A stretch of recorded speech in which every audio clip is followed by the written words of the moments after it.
Survival, the struggle for redemption, being haunted by your past, revenge, and retribution. Ghost Season 4 Episode 1 was an episode which revolved around survival and the fight against adversity. From Tariq and Brayden trying to secure their safety, Monet's battles for survival, to various characters in search for revenge, which will be one of the main key themes for Season 4. And I do think Episode 1 did a great job in setting a tone for a dark season, which will be all about survival, revenge, betrayal, and characters looking out for their own self-interests. Now in this recap and breakdown, we're going to be focusing on all the major talking points from I Don't Die Easy, looking at a bunch of clues, Easter eggs, and a few theories, with the main focus and theme being on life's relentless challenges, exposure, facing ghosts from the past, an early betrayal, and also the complex dynamics of these relationships, as well as seeking revenge. You don't know me. You never did. You would have realized that I am the bad spot. I killed my own father to protect my mother.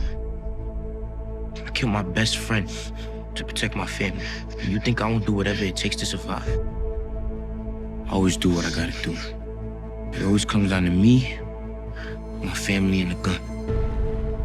Tariq, if you do this shit, you can never go back.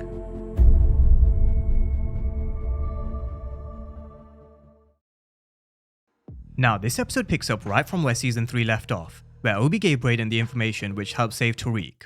The green cards. My family received approval. Yeah. This information is also crucial to what we saw play out later with Junior, the green cards that Tariq managed to get for the Okiki family with the help of Rashad Tate. But before these two could become a problem, Obi dispatched of them to protect his little secret, as well as blaming them for Brayden and Tariq getting away. So for now, Obi's secret is safe. Inside the warehouse, we also had Cane, Dru, Diana, and Effie, with Cane battling a gunshot wound to the shoulder thanks to Brayden. There was a lot of questions around whether Cane survived Season 3, but in my mind I had no doubt. It was just a question around the extent of the damage. But with all the adrenaline in the heat of the moment, all he could think about was getting revenge on Tariq, because he still believed Tariq was the one who shot Monet, which was the moment Diana and Dru looked at each other and thought, we fucked up. Unfortunately, that was only one of their problems. Noma didn't care that Monet was in hospital. She wanted Cane patched up by a doctor and all of them back on the streets on the hunt for Tariq. She also mentioned finding a weakness to exploit when it comes to Tariq, and I think we all know one of his biggest weaknesses is his family. We all know what lengths he's been to just to protect them, and going forward, I do think it's an area Noma may look to exploit, just like Tariq will do with Anya. So with Tariq and Brayden, they escaped and drove to a storage unit, which was very reminiscent to Ghost and Tommy being at their storage unit after they dealt with Felipe Lobos, but they were here to gear up for war. You gotta stop and prepare for war when it starts. You've already lost. Where they got these weapons from, we have to remember, Mecca used to be a drugs and arms dealer, so I wouldn't be surprised if this was a batch of weapons that Tariq had in storage, just in case. Look, Ghost and Tommy used to have these dead drops all over the city in case they ever had to cut and run. Now, I'm sure we could all tell Tariq was on smoke. The betrayal from the Tejadas and Effie really pissed him off, but also because he had everything set up for him to succeed. His life, school, family were safe and away from danger, but all of a sudden, everything was now at risk. Now, it is worth mentioning who actually put Tariq in this advantageous position. It was Ghost. Ghost gave him a huge head start and also left him his trust fund, but we are going to come to more of Tariq's decision making later on in this breakdown. For now, Tariq still wanted to carry out his original plan, target Noma's weakness, Anya Covington. He wasn't bluffing when he said he had eyes on her. Pinky was watching her from afar while she was being moved from one location to another. Now with law enforcement, the old task force was pretty much done. Tariq beat them at every single turn throughout seasons 1, 2 and 3. Blanca also has finally learned to let go. Jenny Sullivan's apparently gone to chase mob bosses, which also does make me question whether she's someone who could cross over to Force. But with Junior, he doesn't want to give up, and I guess his motivation for why he wants to continue chasing Tariq stems from what Sax left him, but also because he's a St. Patrick. So you could tell, Junior still holds the St. Patrick responsible, but what happened to his aunt Angela Valdez? Now in terms of what Sax left for him, which was one of the biggest mysteries from season 3, it was information in regards to Tariq's connection to Rashad Tate, who helped him get green cards for Obi's family, the Okakis, a name which we may want to keep in mind. He was also doing work in the background in regards to Noma's organization, again, something else we do need to keep in mind. But Blanca Rodriguez warned him just like Sax warned Jenny, it's done, let it go, because she knows as much as anyone, chasing a St. Patrick isn't worth your time, career, or your life. We then later saw him turn to Paz Valdez, where he probably made his moms think about how similar to Angela he is. He's someone who never gives up, and someone who's always working hard, until the moment she heard the name St. Patrick, that's when the alarm bell started to ring. Paz knows as much as Blanca Rodriguez. The St. Patrick's has been nothing but hell for them. In fact, they were born since their childhood. Punk from the corner? The drug dealer? I thought I told you to stay away from that boy. He's no good. With Junior, that's also a reason why he was so motivated in nailing Tariq, because of the history. But the moment we saw them having this conversation, having this warm embrace, we knew Junior's time was coming to an end. With Monet, she was slowly slipping away. She was looking on at herself with what she thought were her last moments. To make matters worse, she saw Mecca and Lorenzo, who had front row seats as they were waiting to welcome her to Power Hell. Now this scene really did paint the picture of how Monet's had a lot of blood on her hands. From Lorenzo to Mecca to even Zeke, they all delivered some home truths which Monet needed to hear. From Monet's perspective, she would argue that she had Zeke when she was young, way too young to raise a kid on her own or with someone who didn't exactly have his life in order. She also didn't choose a street life, Lorenzo did, but she did everything in her power to make sure they survived, especially when he was in prison. That's why she always liked to be in power and control, so she could have control over her and her family's destiny, because we've seen what happens when she's not in control. Zeke died, Dru's reckless, Diana's making decisions for herself, and at one point, Cane also went against them. But I do think Lorenzo also hit the nail on the head. She's been telling herself that life for so long, she's starting to believe it. Let's not forget, she was the one who's been mentoring and nurturing Diana. She was the one who continued to use Cane as the muscle. She had each of her kids playing specific positions on the outside. She's the one who sustained and grew the drug operation, while Lorenzo was on the inside. Now she would argue she was doing everything to protect her family, and I'm sure we're gonna hear her say that in season 4. But was killing Lorenzo the best decision, even though he did kill Zeke? I don't think it was. If we have a look at what's happened since, the family's fallen apart. Lorenzo was the glue that was holding them together. As much as he was impulsive, everything started to unravel after his death. Let's remember, he was the one who told Diana she could go to school, eventually pulling the plug on her hustling. Even though it took a bit of time, he managed to make an amends with Cane. He accepted Dru for who he was, but also made sure he had his head straight. Again, you can argue he did make a couple of fucked up decisions, like all the Tejadas have, but just have a look at where they all are now. When he initially came out of prison, he also told Monet she could stop hustling and she could sit back. Whereas when Monet was in charge, we saw all of these kids doing some shady shit behind Monet's back. So she wanted to be out of the game, but why all of a sudden did she have an issue with it? It's because she wanted to have power and control. It always comes down to control and power, which is why the Tejadas are so disjointed from within.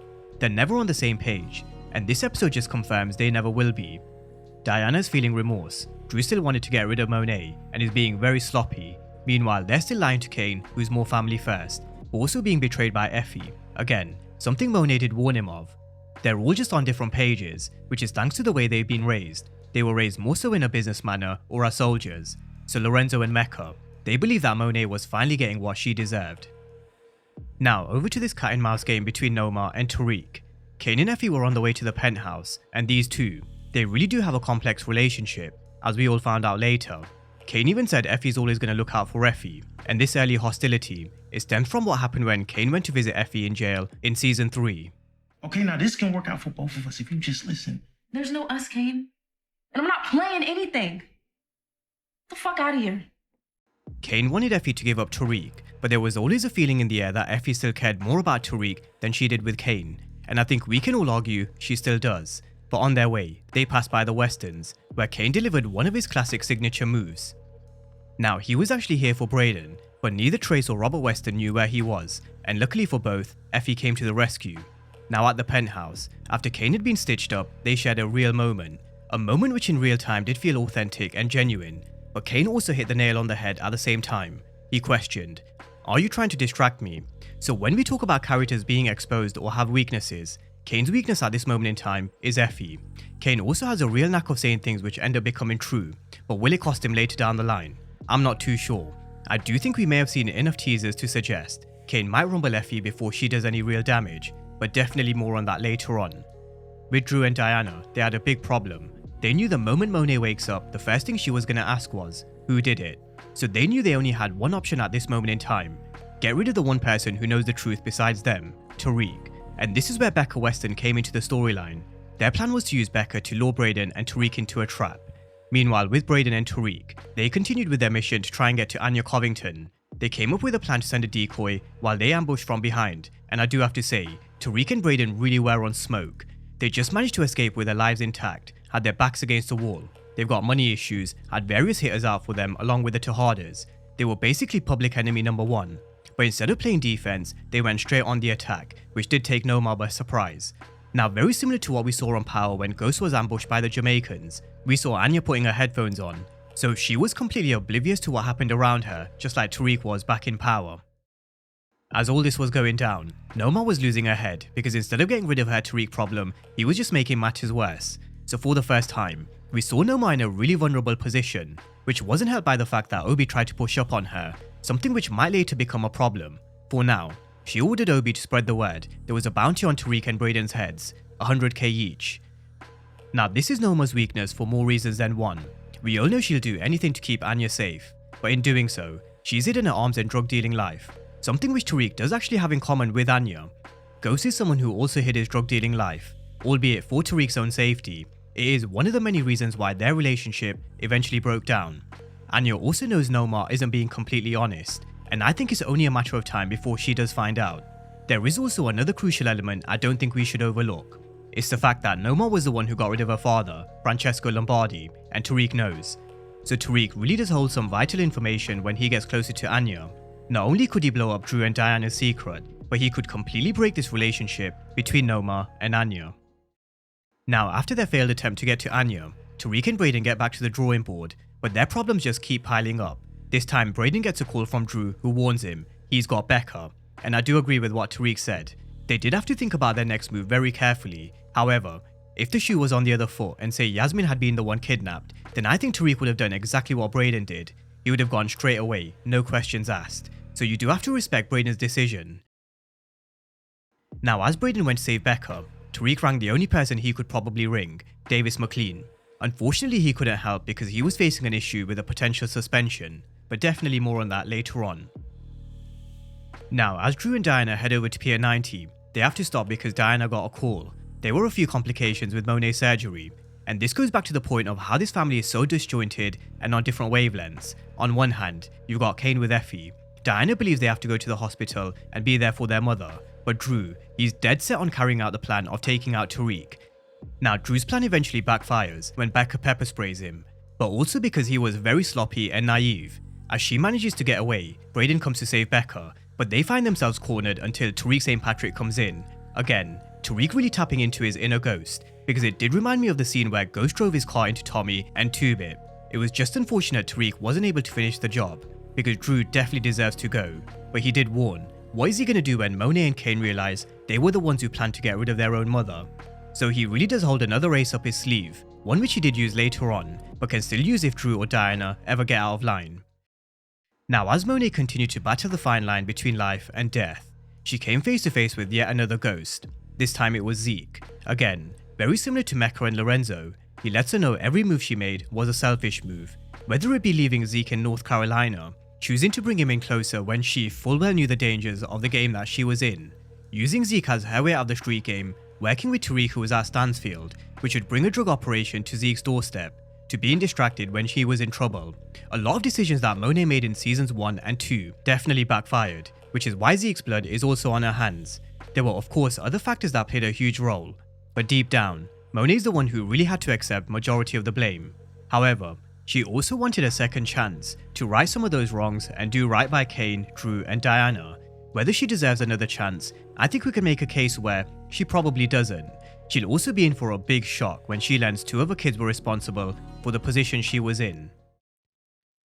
Now, Davis McLean, we learn that he's been suspended, and the cause of his troubles is none other than Cooper Sachs.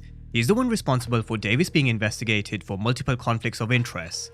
Definitely no surprise, and this subplot is definitely just one to keep an eye on. Perla Tanaka will be the one defending Davis, and the deeper his troubles become, he might start to change his tune around certain situations just like this one. Nomar and Obi offered him 100k to give up Tariq, and we all know how much Davis loves his money, although it wasn't enough for him to give up Tariq, so he did stay loyal. However, ask the question later when and if he is disbarred, if there's a larger sum of cash on offer, or if he ends up in trouble with law enforcement. I wouldn't be surprised if we hear a different answer, especially because he will be embracing the criminal world, and he's also about survival. I've accepted who I am. Survival of the fittest. That's what I do. Survive. For the time being, He is Team Tariq and he warned him to get out of New York. So both Brayden and Tariq really did find themselves up against the world. Not only did they have a 100k bounty on their heads, Brayden's father made good on his promise he made in season 3. I will disown you, cut you off completely, if you don't take this opportunity seriously. So it's Tariq and Brayden against the world, although we do have to kind of laugh at both of them wondering what their lives could have been if they were just regular college students, because that's all their fathers ever wanted. They had everything set up for them to live a life that doesn't end in death or jail, apart from I guess Western Holdings being a Ponzi scheme, but they had everything going for them. Instead, both of them decided to be drug dealers. They made those decisions, and now they have to take full responsibility for their actions, which to be fair, they were. They may have been wondering an alternate reality, but they were still focused on survival. However, going back to Stansfield to get the bag of money was always going to be a risky move. They had 100k on their heads with multiple hitters on the way, and then there was Junior. So it was a race against time, where Tariq and Brayden able to get the cash and get off campus undetected before the hitters or Junior got to them. Now we all know how Power loved throwing in a curveball, so here it is. This is where we learned about Effie's true intentions, or at least her feelings. The look that she gave and later the text to warn Tariq Cane was here at Stansfield revealed who she cares about the most. I once said that her interests don't exactly align with Cane or Noma's because she still wants out just like Tariq, whereas with Cane, he's born and bred a street soldier, and Noma, well, she runs an international drug network. We also knew at some point she would betray Cane, and now it's just a waiting game until he finds out. So Effie will be at the center of the storm at some point, no doubt. Now, this little reunion between a Valdez and a St. Patrick was interrupted by one of the hitters, who was eventually taken out by Junior, but in turn, then sucker punched by Brayden. Tariq then used it as a perfect opportunity to gain some leverage over Noma, a very clever move under all the pressure him and Brayden were under. He was able to think on his feet and act quick in a moment, which could have easily spiraled out of control. He promised to take care of Junior, who was digging into Noma's enterprise, but only if she called a truce, and just like I mentioned before, Noma really did begin season 4 in a vulnerable position. She's got a bunch of snakes working for her organization. Her daughter's beginning to ask questions. She can't go back to Milan because law enforcement are all over Lombardi's murder. She can't kill Tariq, and then there's a law enforcement officer who apparently has information on Noma's organization. So in this moment, she had no choice but to accept Tariq's proposal, but she did make it clear she still wants Tariq dead eventually. So this whole situation around going after Tariq's family because Tariq went after Anya is definitely one to keep an eye on. That's one way Noma can hurt Tariq in the future, is by getting to Tasha. Now they did have to clean up a hell of a lot of mess. So Brayden made an anonymous call to the police about a shooting on campus. Meanwhile, Tariq put his prints on Junior's gun, just to make it look like he was the one who took out the shooter. He also got rid of Junior in a way, which wouldn't backfire, but just hold on to that thought. With a truce being called, everybody received an update to stand down, which didn't go down well with Cane. At this moment in time, he still believed Tariq was the one who shot Monet, and when he saw him across campus, he went for him. Now Tariq managed to get him off his back because he was being questioned by cops, and also because he threatened Dru. He told him if he doesn't get Cane on a leash, then he'll reveal Dru and Diana were the ones who tried to get rid of Monet.